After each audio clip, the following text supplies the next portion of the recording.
What is up, kinfolk? Like most things in science, they just keep pushing and pushing and pushing the boundary and the envelope. And the next step is artificial wombs for humans. They came out with like a little informative video to show exactly how one would buy and use their artificial womb for their baby. So, kinfolk, let's get into it.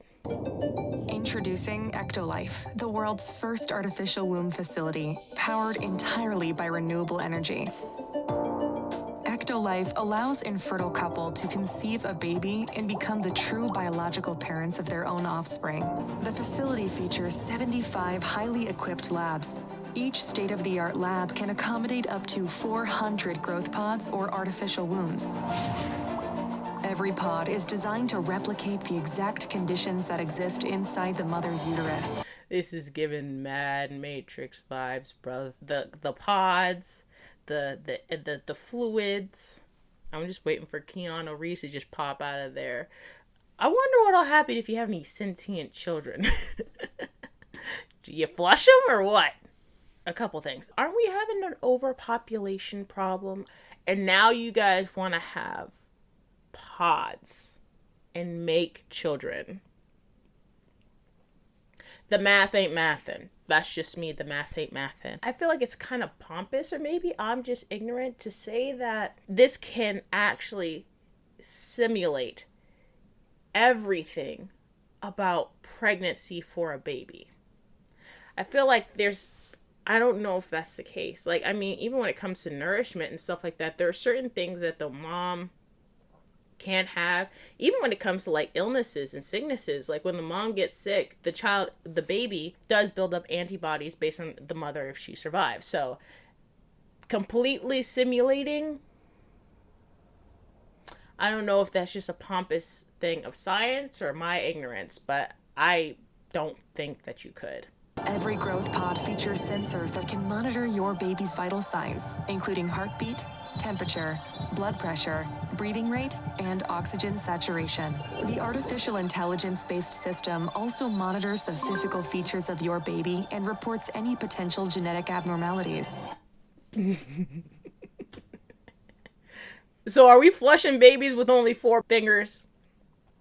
Are we going to flush a baby with Down syndrome? What would be the protocol if that were to happen?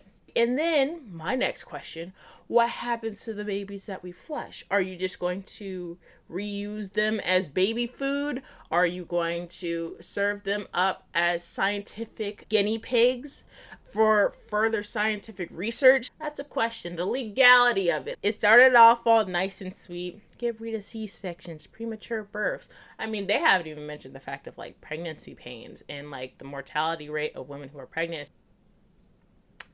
But Jesus.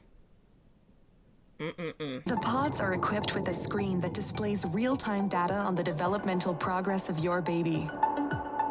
These data are sent directly to your phone so you can track your baby's health from the comfort of your zone. A zone? Alright, I'm looking too deep into this. This sounds very just sci-fi-esque and like dystopian. It's giving me George Orwell, Aldous Huxley vibes. And I ain't liking it. Number one. Number two, you could track your child's progress from your phone. That is information that is being stored somewhere. That is information that is being stored somewhere, and someone is going to use it. It's not just for you. I don't know if this is a private institution, if this could potentially become a government ran institution.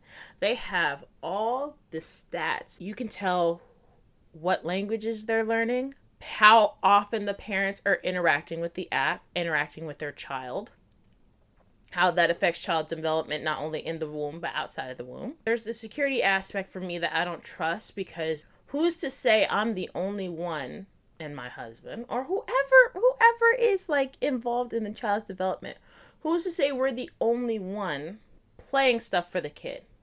If we're not, who is? I'm just You know, there are certain things that I believe should be sacred, such as privacy. I feel like pregnancy has a certain level of privacy that I feel like you would not get. With ECTOLIFE, your baby will receive the best nutrients that can support their growth. Each group of pods is connected to 2 central bioreactors. The first bioreactor contains nutrients and oxygen. The second bioreactor is designed to eliminate any waste products produced by the babies. The artificial umbilical cord helps the babies to release their waste products into the second bioreactor. With the help of a delicate layer of engineered enzymes, the second bioreactor can then recycle waste products and turn them back into useful nutrients.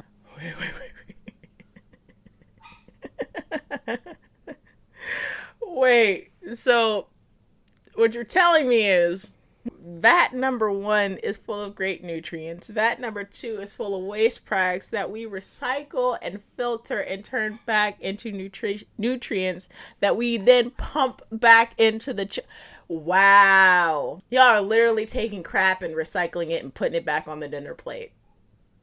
And this is supposed to be like prime time gourmet baby making. Prior to placing the fertilized embryo of your baby inside the growth pod, in vitro fertilization is used to create and select the most viable and genetically superior embryo, giving your baby a chance to develop without any biological hurdles.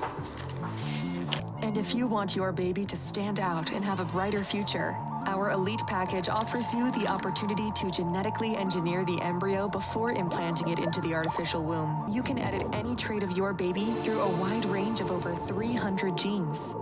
By genetically engineering a set of genes, the Elite package allows you to customize your baby's eye color, hair color, skin tone, physical strength, height, and level of intelligence. It also allows you to fix any inherited genetic diseases that are part of your family history. Okay, so this went from The Matrix to freaking Jurassic Park. In the future, if we have all these pod babies, like the Elite pods will be taking over people who are either natural birth or who are low tier pod babies. And I have a question. Who are they now property of? They are biologically, I hate to use this term, property of the parents. Biologically, they're property of the parents. But other than that, are they actually mine? You know what I mean? Are they actually mine? Or are they the property of the lab that they came from? What are their entitlements to my child's development? Are they going to log this stuff and then once again bring up statistics and analytics and all this stuff to make their product? Because you can say what you want. These aren't babies. These are products. We're dishing out products to make sure that our products are better. I feel like this is just going to desensitize people to life. Like so many other things have. You can simulate it, but it's not the real thing. I think that's the issue with, I feel like, science and us in general. A lot of stuff can be simulated. Social media is a simulation of actually having real connections. But a lot of people will tell you they prefer real connections with people. But unfortunately, everybody is so stuck in the social media realm that no one really has those type of connections anymore. There is something great and there's something genuine about life. And to just reduce it down to purely just mechanical and biological, like, touch-ups here, touch it, like you want this, you want that, we can do this for you. It's not the same thing. This is just another way of being desensitized and not caring as much about life. I believe we are going straight to hell. I don't know, kinfolk. Let me know what you think in the comment section below. If you like the video, go ahead and leave a like as well as subscribe for the next future ones. As always, I love you. Take care of yourselves. And I will see you in the next one. Peace.